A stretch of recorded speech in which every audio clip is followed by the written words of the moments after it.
പഴയ പാലിതായി റോഡ് മുകളിലൂടെയാണ്. ഇന്ത്യയിലെ ആദ്യത്തെ ലിഫ്റ്റ് വെർട്ടിക്കൽ പാലമാണിത്.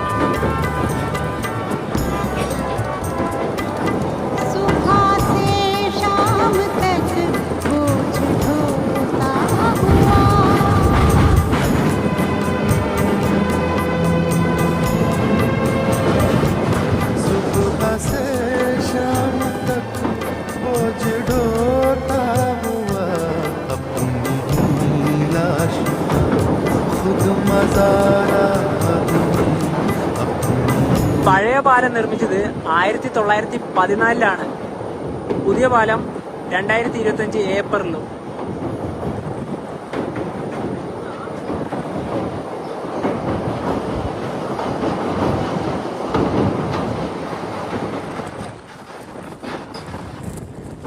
അവിടുന്ന് ഒരുപാട് പേര് ഈ ട്രെയിൻ പോകുന്ന കാഴ്ച പകർത്തുന്നുണ്ട്.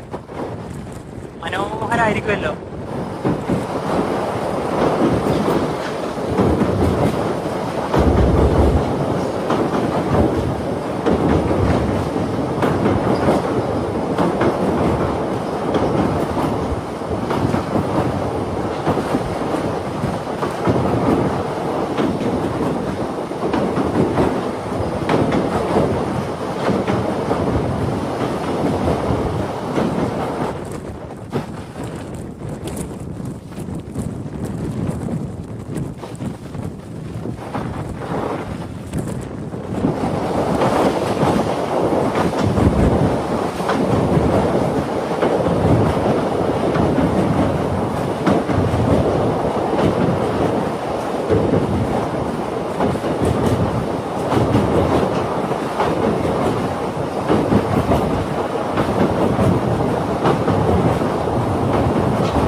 പാലം കഴിഞ്ഞു.